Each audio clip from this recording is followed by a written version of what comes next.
Hello दोस्तों, आप सबका स्वागत है आज के इस नए वीडियो में। आज के इस वीडियो में आपके लिए बहुत ही अच्छी बात बताने वाला हूं, क्योंकि जैसे हमारे दुकान में इतना सारा सामान होता है कि मानो कि 1000-2000 प्रोडक्ट होते हैं अलग अलग टाइप के। तो कुछ प्रोडक्ट जल्दी बिक जाते हैं और कुछ प्रोडक्ट लेट बिकते हैं, कुछ डेली बिकते रहते हैं तो उनका रेट याद रहता है, लेकिन कुछ प्रोडक्ट का रेट याद नहीं रहता क्योंकि वो लेट बिकते हैं तो उनका रेट भूल जाते हैं।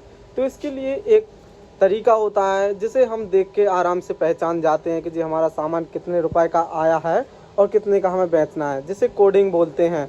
जिस प्रकार से मैंने यहाँ पर की हुई है, ऐसी काफ़ी प्रोडक्ट हैं कि जिनमें मैंने कोडिंग लिखी हुई है, तो मैं उन्हें देखकर समझ जाता हूँ कि जी कितने का आया है और हमें कितने का बेचना है। जैसे कि देखो यहाँ पर AF लिखा हुआ है और नीचे बेचने यहाँ AF लिखा हुआ है और बेचने का रेट 40 रुपये लिखा हुआ है। ऐसे ही इसमें भी लिखा हुआ है AXX लिखा है और 170 लिखा हुआ है। तो ये बेचने का प्राइस है और ये मेरी जो ख़रीद थी ये वो रेट लिखा हुआ है। तो ऐसे ही आप भी अपने शॉप के कोई भी प्रोडक्ट पर लिख सकते हैं और आप आराम से दूर से पहचान सकते हैं कि जी हमारा सामान कितने का आया है और हमें कितने का बेचना है और कितना हमें मुनाफा मिल रहा है इससे।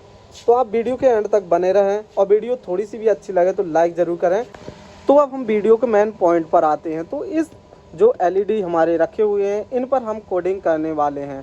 तो किस प्रकार से हम कोडिंग करेंगे, सिर्फ एक आइडिया बता रहा हूं मैं आपको कि आप इस प्रकार से कर सकते हैं। तो देखिए जैसे कि जी हमारा बल्ब 300 रुपये का आया हुआ है, ठीक है। तो इसमें 300 हम किस प्रकार से लिखेंगे, तो इस प्रकार से लग सकते हैं। पहले आप जे सीख लीजिए थोड़ा ABCDEF और भी आगे आप लिख सकते हो।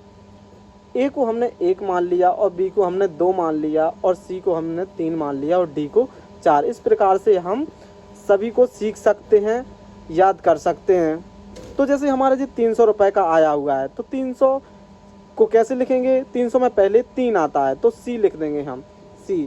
अब रही 300 को लिखने के लिए हमारे पास 0 लगाने पड़ते हैं, तो 0 को हम अलग साइन दे देंगे। इसे हम जैसे मैं अपने दुकान हो है उसमें 0 को X लिखता हूँ, तो आप 0 को X भी लिख सकते हैं या अलग कुछ और भी साइन देना है तो आप दूसरे साइन दे सकते हैं। जैसे मैं इसे 0 को आज साइन दे देता हूँ, इस प्रकार से साइन दे देता हूँ, ठीक है। तो आप इस प्रकार से H टाइप का साइन दे सकते हैं इस प्रकार से। तो 2 0 होते हैं 300 में, तो ये हमारा जो C है तो ये 3 हो गया और जी इसे हम 0 मानते हैं तो 0 लिख देंगे, तो जी हमारा 300 हो गया, ठीक है। तो इस प्रकार से हम 300 लिख सकते हैं। अब इसके आगे या पीछे अगल बगल कहीं भी लिख सकते हैं। अब जैसे हमें बिक्री रेट लिखना है तो इसके नीचे मैं बिक्री रेट लिखूँ, ये 300 का आया, हमें 380 का बेचना है या 400 का बेचना है, तो हम जैसे 400 का बेचना है तो हम 400 रुपये सीधे लिख देंगे। अब 10-20 रुपये क्योंकि कस्टमर कम करते हैं तो 20-30 रुपये हमेशा कोडिंग से बढ़कर लिखना चाहिए।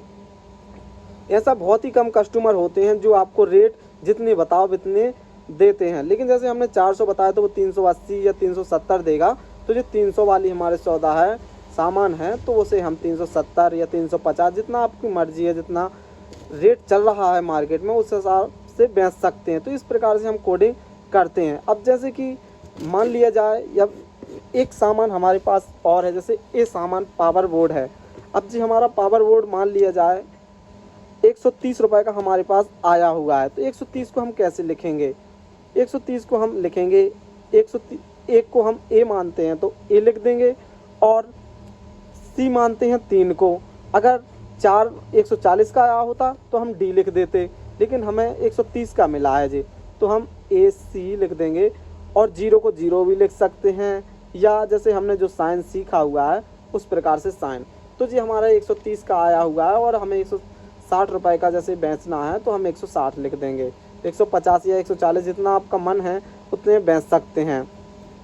तो इसी प्रकार से आप कोडिंग सीख सकते हैं। और आपके लिए मैं 1-2 मान लिया जाए बता रहा हूँ कि आपको जैसे इसमें लिखा हुआ है E लिखा हुआ है और X लिखा हुआ है, तो ये कितना होगा आप कमेंट में बताएंगे कि ये कितना होता है।